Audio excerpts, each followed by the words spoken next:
Welcome, gentle listener. I am Voldemort, your faithful servant, and I wish to introduce you to the factions, forces, and formations of the Warhammer 40k universe, the grim darkness of the far future. Where there is no time for peace, there is only time for war. And today, we should be looking at another of the successor chapters of the Adeptus Astartes, the Space Marines. And today, we are dealing with one that is very close to my heart, as it is a successor of the great Blood Angels, the Sons of Sanguinius. And of course, do hit the affiliate links if you are going to buy any figures, because we now have them. Woo! Alas, there is not much art for this chapter, so I will be using, as I have with others, their Legion art to fill in the gaps. My apologies. And so, as usual, for the very basics, let us lean on existing wisdom. To quote, the Knights of Blood.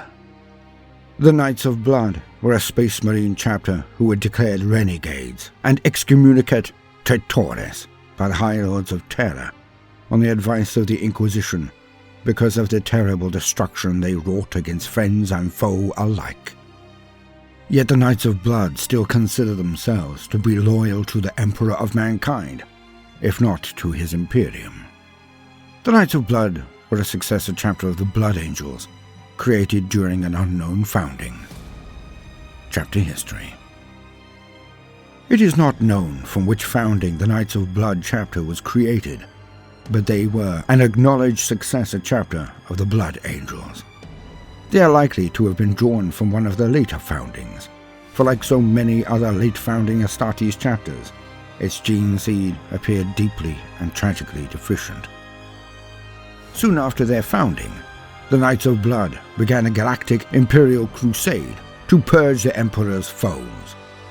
Though many Blood Angel successor chapters have walked a precarious path between purity and damnation, the Knights of Blood committed so many excesses in the Emperor's name that at the beginning of the 41st millennium, they were decreed renegades by the High Lords of Terror and cast beyond the Emperor's light. This decision came after several Terran centuries of rage-fueled carnage perpetrated indiscriminately by the Knights of Blood against the Emperor's foes and their Imperial allies. Following the declaration, the Knights of Blood largely disappeared from the records of the Imperium. Nonetheless, the Knights of Blood refused to be deterred by this edict, and they continued their galactic crusade, purging the Emperor's foes from the worlds of the Imperium of Man. They have been noted on several occasions to have intervened to aid beleaguered Imperial forces, though they are unwelcome allies at best. Arriving unannounced and often unwanted, to lend their considerable might to a conflict or war. However, only the most desperate worlds accept their aid, for to do so runs the risk of an investigation by the Inquisition. Imperial commanders are essentially loath to accept their assistance, due to the Knights' reputation for carnage and the inherent dangers of fighting alongside these near-crazed Astartes. The Knights of Blood kept their distance from those they were ostensibly allied with, a fact that protects such forces from censure, as well as the collateral damage often associated with the most extreme Blood Angel successor chapters. Nevertheless, the Knights of Blood were driven to continue to battle the enemies of mankind across the galaxy, despite their perceived betrayal by the Imperium itself. Notable campaigns: the Achilles Crusade, year 77 to 800, Millennium 41. Persistent rumors plagued the Jericho Reach for a number of years that the apostate Knights of Blood operated there, but they never appeared on any official sanctioned order of battle, nor did that chapter have any communications with the high command of the Achilles Crusade. Yet it has been reported time and again that the appearance of Space Marines in livery identical to that of the Knights of Blood had appeared unheralded and departed following a successful intervention in an ongoing battle.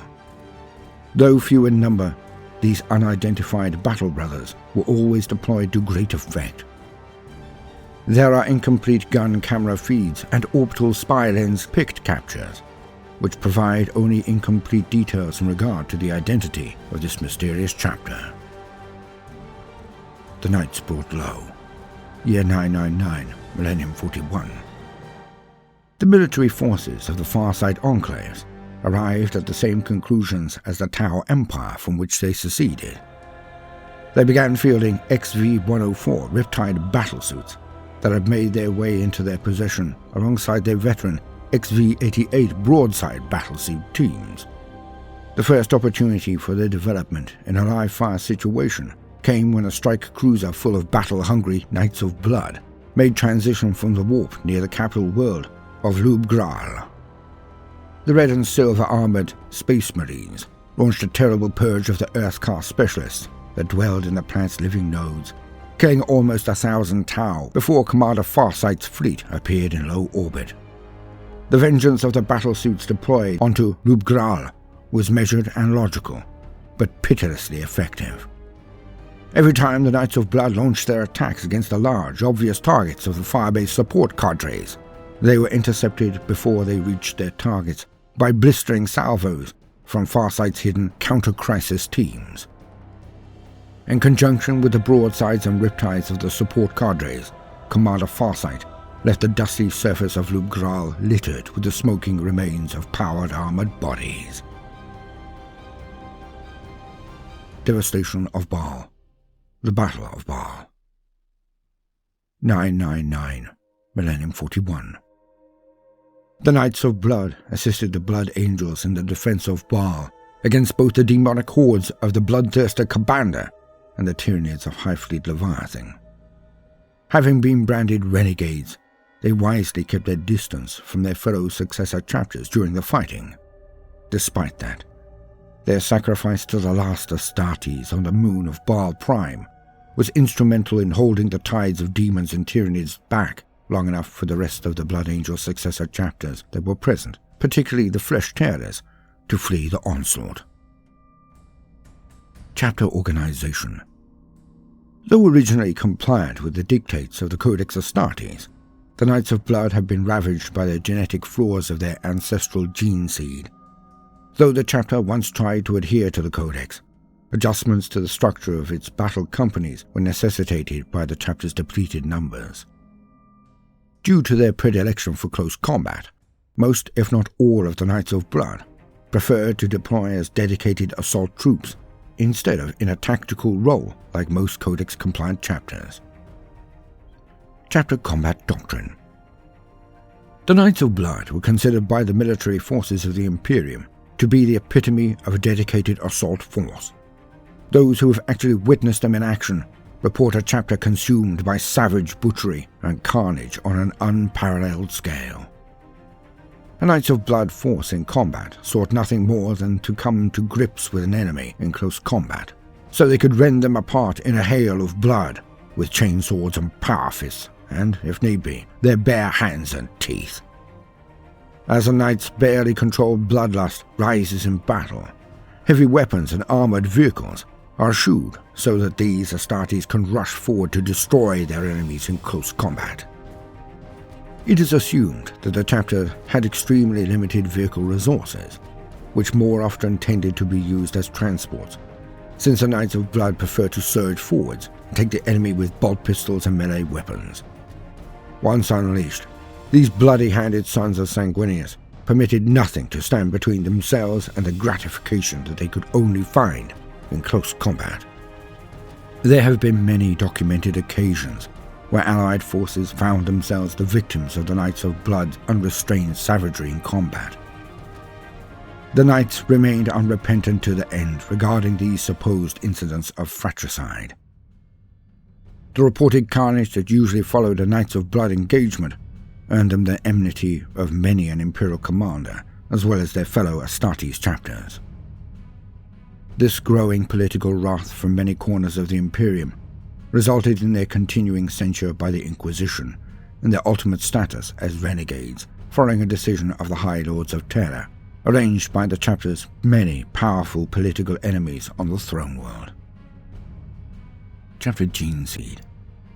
Created as they were from the Blood Angels' gene seed, like their fellow chapters who share the heritage of Sanguinius, the Knights of Blood also carry the Blood Angels' flaw within their genetic makeup. The chapters most strongly affected by the flaw are those successor chapters of the Blood Angels founded in later centuries, when the Blood Angels Chapter Council had thought the flaw eradicated from its remaining gene stocks.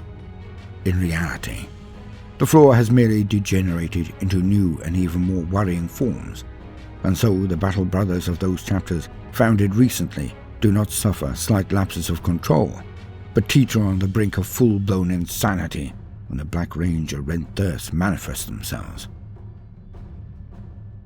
Chapter Relics. Eternal Vigilance.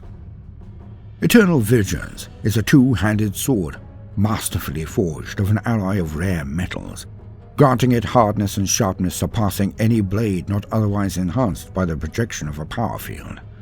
Despite its simple appearance and lack of technological enhancement, it is a formidable weapon of unsurpassing abilities.